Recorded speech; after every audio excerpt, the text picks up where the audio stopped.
माया उस पुत्र को गोद में लेकर के रो रही है। उधर उत्तानपाद महाराज को मालूम पड़ा है कि मेरी बड़ी रानी को उधर से पुत्र हुआ है और इधर छोटी रानी के भी पुत्र हुआ है। तो उत्तानपाद बड़ा खुशी हुए है। उत्तानपाद ने अपने घर में ब्राह्मण को बुलाया, क्योंकि पहले हमारे समाज में अगर घर में बेटा या बेटी होती थी तो सबसे पहले ब्राह्मण को बुलाते थे। तो अब को नियम क्या है कि धर्म का कार्य हो रहा है, कोई आए चाहे नहीं आए, लेकिन सारी सराय पहले आ जाए। माने का काम नहीं है। और घर में अगर लड़का ने जन्म लिया है, देखा और लल्ला गोरो है तो नाम बुरा रख दिया, कालो है तो करुआ रख दिया, और कैसे होना है तो फिर पता नहीं अपने हिसाब से नाम रख देता है। और शादी करने जाइए फिर कहिए कि अब शादी में पूजा लग रही है, तो पूजा तो लगी है और नाम ही राशि के नहीं होंगे, पंडितों का काम ही खत्म कर दिया। उत्तानपाद ने कहा ये देखो मेरे घर में 2 पुत्र हुए हैं, दोनों लड़का कैसे है। तो ब्राह्मण के द्वारा दोनों के नाम रखाए गए हैं। बड़े महाराज ध्रुव हुए हैं, छोटे उत्तम हुए हैं। दोनों पुत्रों के नाम रखे हैं। धीरे धीरे आंगन में दोनों बड़े होने लगे हैं। उत्तानपाद महाराज बड़ा खुश है। एक दिन महाराज उत्तम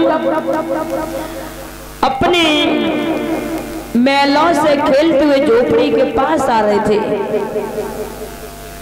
रास्ता में ध्रुव मिल गए तो महाराज उत्तम ने ध्रुव से कहा, भैया हम दोनों एक पिता की संतान हैं और हमारी आपकी केवल मैया अलग है, लेकिन पिता तो एक ही है।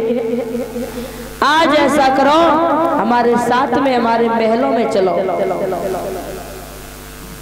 ध्रुव ने कहा, भैया मेरा तो जन्म ही झोपड़ियों में हुआ है, और अगर आप कह रहे हो तो अपनी मैया से जाकर के पूछ लो, उसके बाद तुम्हारे साथ चलेंगे। ध्रुव सुनीति मैया के पास पहुंचे, कहा मैया मौसी का लड़का लेने आया है। मैया ने कहा, बेटा वो कोई और थोड़ी है, तुम्हारा भाई है, चले जाओ।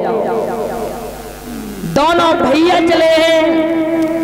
उत्तानपाद की कचहरी में पहुंचे। उत्तानपाद अपने को रोक नहीं पाए, गद्दी से कूदे और भाग करके दोनों पुत्रों को गोद में ले लिया। बड़े पुत्र को सीधी जंगा पर उठा लिया, छोटे पुत्र को टेढ़ी जंगा पर उठा लिया है। और महाराज उत्तानपाद बड़ा खुश हुए हैं। किसी गांव के चुगले ने जाकर के सुची से कह दिया, रानी तुम्हारे पति की तो मति मारी गई है, तुम्हारा पुत्र कल राज अधिकारी होगा, वो टेढ़ी जंगा पर है, तो सौत का लड़का है वो सीधी जंगा पर है। आज सुरुचि भागती हुई आई है। ध्रुव को धक्का दिया और कहा, अगर इस पिता की गोद में बैठना चाहते हो, वन में जाकर के भगवान का भजन करना और भगवान खुश हो जाएं। एक ही बात कहना, ये शरीर छूट जाए, अगला शरीर मेरी मौसी को दस हो, तब पिता की गोद में बैठने लायक बनोगे। ध्रुव रोते हुए चले आए हैं। मैया सुनीति ने रोने की आवाज सुनी है तो भाग करके मैया आई है, कोई और नहीं है, मेरा ही पुत्र है। मैया सुनीति रोने लगी, बेटा बेटा मेरी गोदी का,